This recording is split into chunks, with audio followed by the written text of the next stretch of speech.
Halo semua, selamat datang kembali di video saya. Pada kesempatan kali ini saya akan mencoba melakukan review modul. Ini boost converter atau step up. Ini yang sudah sangat sering kita temuin di pasar ya. Ini XL6009. Ini baru saya beli sih. Tapi apa ya? Udah saya beli tapi udah lama nggak saya buka.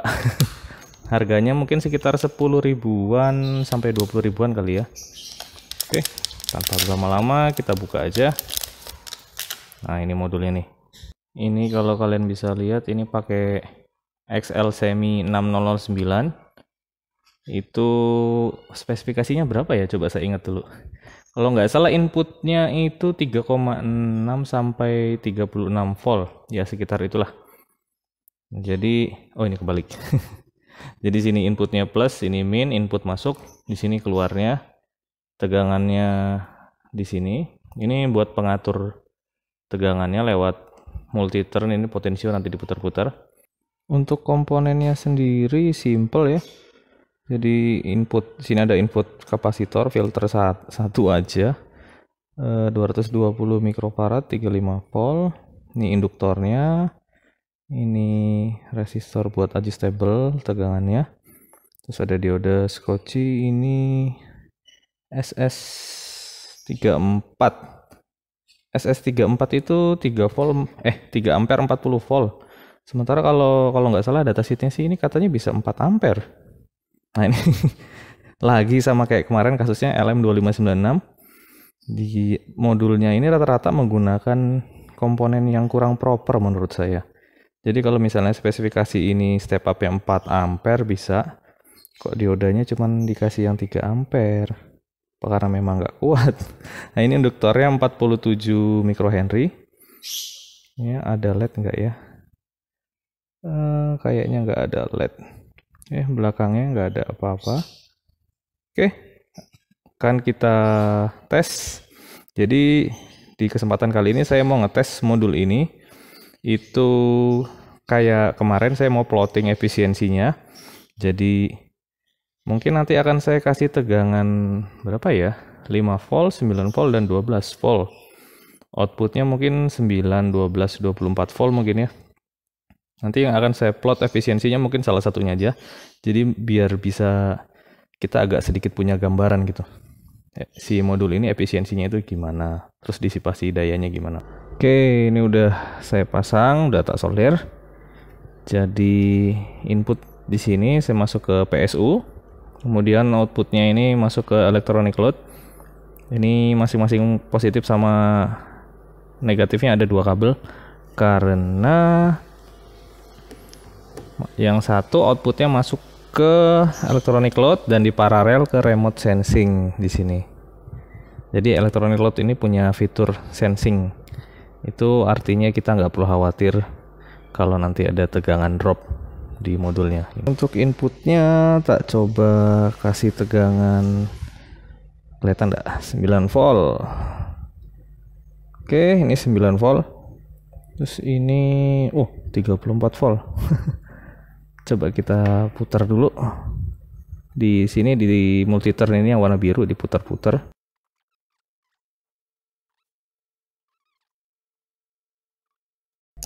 Oke, nah kira-kira ini udah 12 volt. Jadi input 9 volt, kemudian outputnya ini 12 volt. Kita coba maksimal bisa sampai berapa dia ini.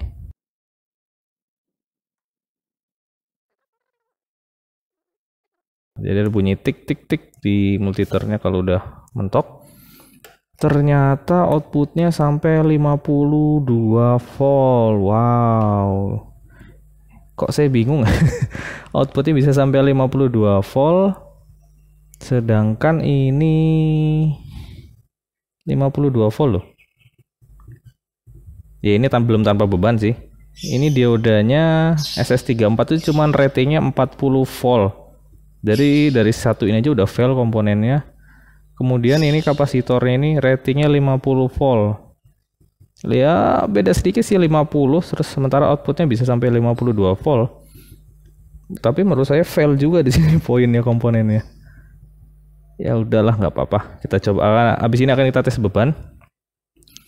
Jadi tadi berapa tadi? 9 volt ke balikin lagi 12 volt ya. Oke, ini udah balik lagi 12 volt. Coba, jadi tadi ini inputnya 9 volt ya.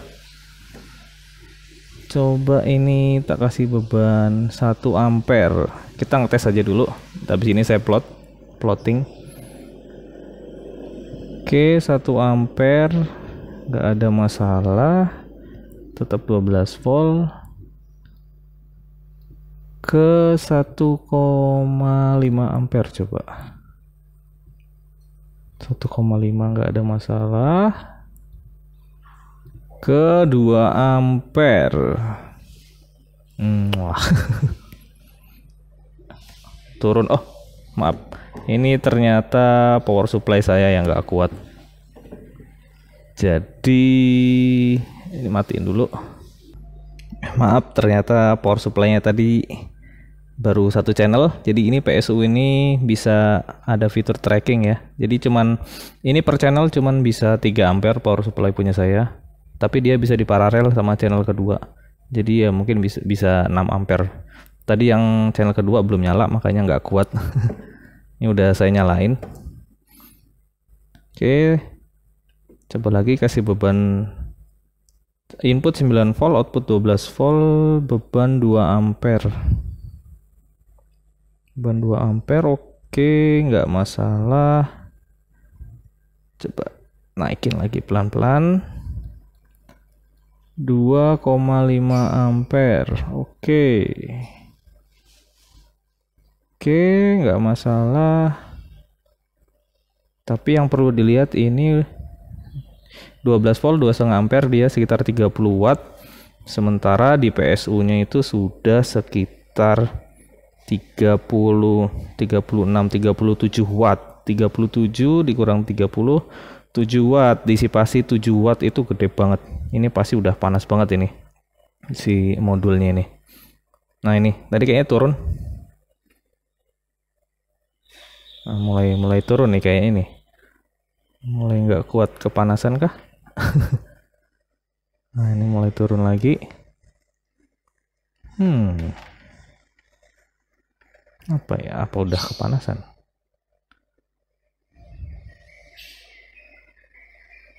Oke, coba kita biarin dulu sebentar. Ada turun lagi nggak? Oke, naik coba 3 ampere. 3 ampere udah drop, tegangannya turun terus. Sorry, kayaknya saya ngelihat ada asap tadi di sini. Ayo, bisa fokus nggak ya? Nah, bisa kalian lihat? Kelihatan nggak ya? Tadi ada asap. Masih ada asap ini kecil sedikit. Ini tak matiin dulu. Jadi modulnya berasap. Waduh, kayaknya jauh dari kata 4 ampere ini. Sebelum mulai, saya akan mau coba lihat di osiloskop. Ini modulnya waktu startup itu ada apa? Ada overshoot apa enggak? Apa undershoot mungkin? Jadi kalau ada overshoot juga ya nggak bagus ya. Jadi misalnya kalian set tegangannya 12 volt, begitu dinyalain, langsung naik ke 20 volt, ya alat kalian bisa rusak sih. Ya, makanya harus hati-hati. Oke, ini akan saya coba. Settingnya tetap tadi, input 9 volt, output 12 volt. Ya. Nah ini startupnya kalau mau dilihat ada sedikit overshoot ya. Jadi ini waktu modul belum nyala, ini di sini waktu nyala, naik sebentar dia. Ramping gitu, naik, ada sedikit overshoot di sini. Tapi nggak terlalu parah juga sih ya, mungkin bisa diterima lah. Oke, coba lagi deh. Ada lagi apa enggak? Sebentar. Oke, kita coba lagi startupnya. Nah, ini kelihatan ya. Ada sedikit di sini 12 volt. Ada sedikit overshoot. Tapi nggak ada undershoot. Biasanya kalau undershoot itu setelah naik, ini ada naik apa? Naik turun sedikit. Cuma ini nggak ada. Ini di kondisi tanpa beban. Saya ya modul ya biasa sih, nggak apa-apa, nggak masalah menurut saya. Kemudian ini tes ripple. Jadi kalau ripple itu yang perlu dirubah itu koplingnya ke AC, kemudian bandwidth limit AC bandwidth limitnya 20 mega karena standarnya 20 mega sih kalau mengukur. Oke, coba kita zoom. Ada ripple yang enggak ini. Nah, ini ripple-nya tanpa beban. Mulai kelihatan ya. Ini apa? Ripple. Karena kalau komponen switching itu pasti ada ripple-nya itu. Oke. Nah, ini mulai kelihatan. Main. Ini berapa ini ripple-nya nih?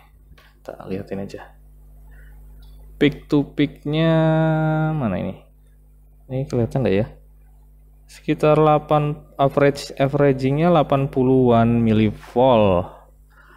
Nggak terlalu bagus, tapi ya nggak terlalu buruk juga sih. Ripple-nya, lihat. Ya ini lancip-lancip karena kan memang ini switching, jadi on off kayak gitu. Coba lagi. Ya, oke. Jadi ripple-nya sekitar 80 millivolt tanpa beban. Ini coba saya kasih beban 1 ampere. Dia kalau bebannya nambah, dia ripple-nya juga tambah besar biasanya. Ini beban 1 ampere. Ini gede banget ini ripple-nya ini. Beban 1 ampere dia peak to peak-nya sampai 770-an millivolt. Itu nggak bagus, agak nggak bagus, jelek kalau saya bilang, boleh saya bilang.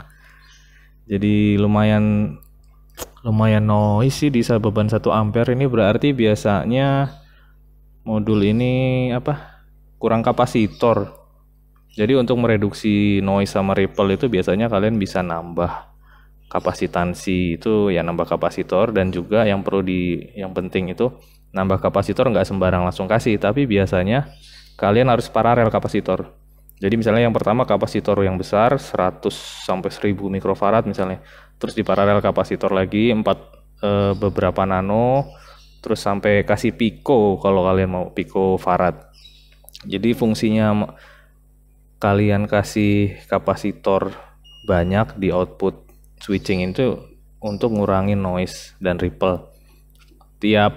Semakin kecil nilai kapasitansi kapasitor itu, dia bisa high pass filter ya. Jadi intinya buat ngefilter frekuensi tinggi gitu. Jadi kalian nanti kalau tambah kapasitor bisa ripple-nya bisa berkurang kayak gitu ya. Oke, nggak usah lama-lama lagi lah. Coba kita plotting aja sekarang.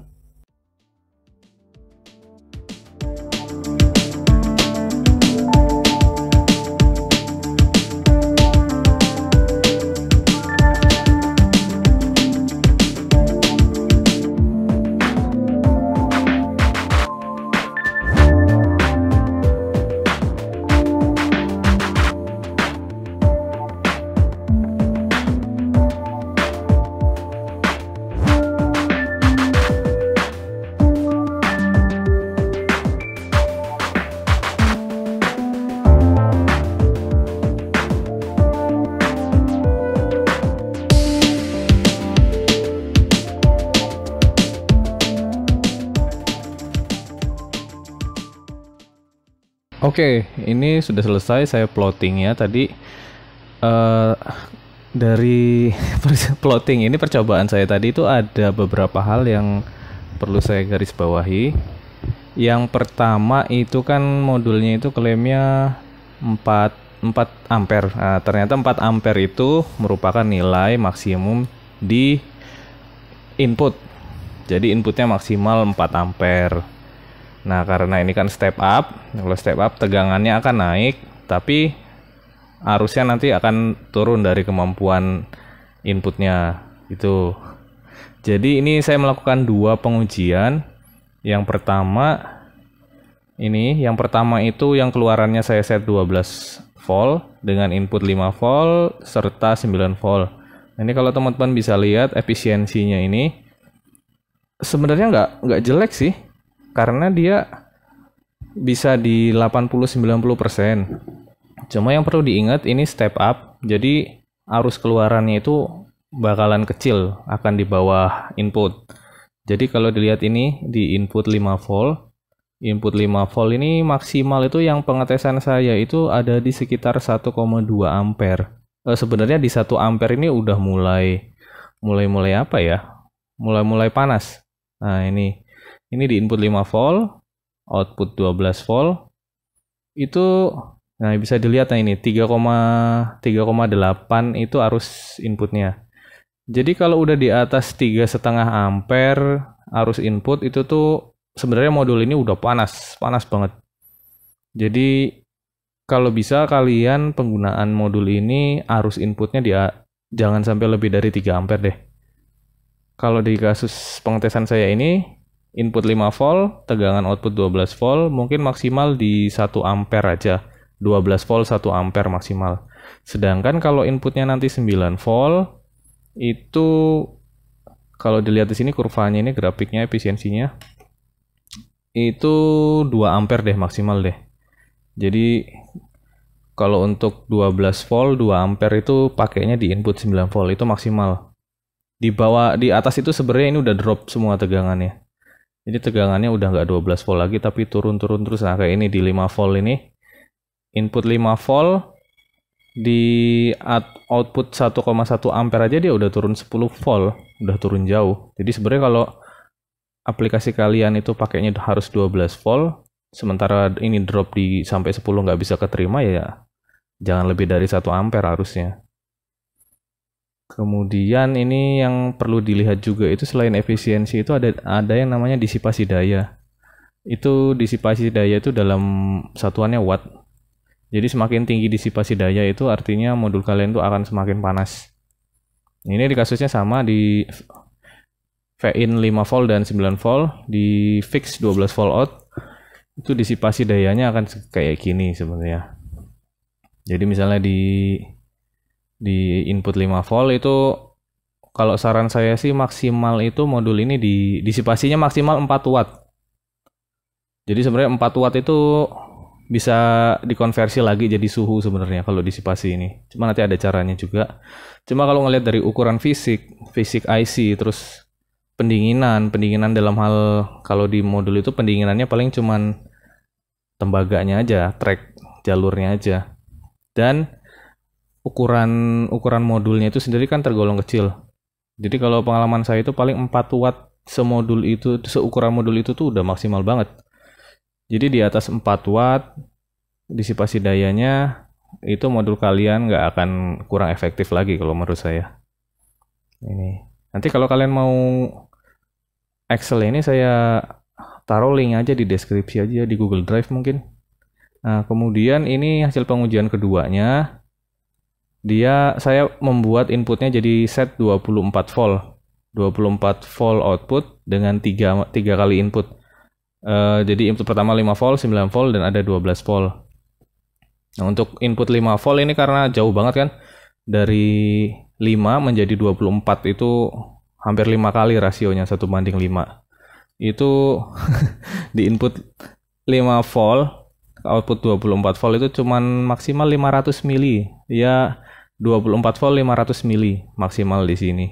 Sedangkan di input 9 volt maksimal mungkin di 1 ampere. Dan di input 12 volt itu maksimal 1,5 ampere aja. Jadi ini juga sama disipasi dayanya. Kalau bisa sebisa mungkin di bawah 4 watt kalian menggunakan modul ini. Wattnya ini disipasi daya. Jadi daya yang kebuang jadi panas di modul ini. Kalau menurut hasil saya ini sih sebenarnya nggak ada masalah modul ini. Toh dari efisiensi mungkin bisa dilihat di sini ya 80, 90, 70 lah. Itu udah termasuk lumayan bagus di modul ini. Cuman nanti ternyata habis ini akan saya kasih lihat ada suatu hal yang agak menarik dan mungkin bahaya gitu loh di modul ini ya. Oke. Saya rasa itu aja nih, kalau kalian mau Excel-nya nanti saya taruh di deskripsi aja. Setelah uji tadi, ternyata modulnya rusak. Nih, sekarang ini tegangan input 5 volt, outputnya nggak berubah, sekitar 5 volt juga. Ini saya putar-putar terus, tak putar-putar terus, outputnya nggak ada yang berubah. Oke, modulnya rusak. Pengujiannya cukup sini aja ya. Kalau kesimpulan saya sih, jangan dipakai lah modul ini, sampah. Udah rusak, ya ampun. Nggak ada berubah. Sama yang paling penting yang mau saya bilang ke kalian ini tadi, waktu saya coba ternyata ini kan minimal 3,6 volt inputnya. Ternyata kalau kalian inputnya itu di bawah itu, tadi kalau saya sih 3,3 volt yang saya coba. Jadi kalau inputnya 3,3 volt ke bawah, outputnya langsung lompat ke full 40-an volt ya, itu bahaya banget malah. Beneran. Jadi kalau kalian inputnya di bawah spesifikasi, misalnya inputnya kalian ini 3 volt, walaupun outputnya kalian set misalnya tadinya 12 volt, kalau inputnya di bawah itu, di bawah 3 volt, outputnya akan langsung naik langsung ke 40 volt. Gila, bahaya banget itu. Itu menandakan berarti modul ini nggak punya UVLO atau under voltage lockout. Jadi kalau inputnya di bawah sekian, ya udah, wassalam alat kalian. Oke, gitu aja review dari saya. Tadi kesimpulan saya yang tadi, kalau bisa modul ini jangan dipakai kalau kalian nggak pepet-pepet banget lah, walaupun harganya termasuk murah. Oke, sekian, terima kasih.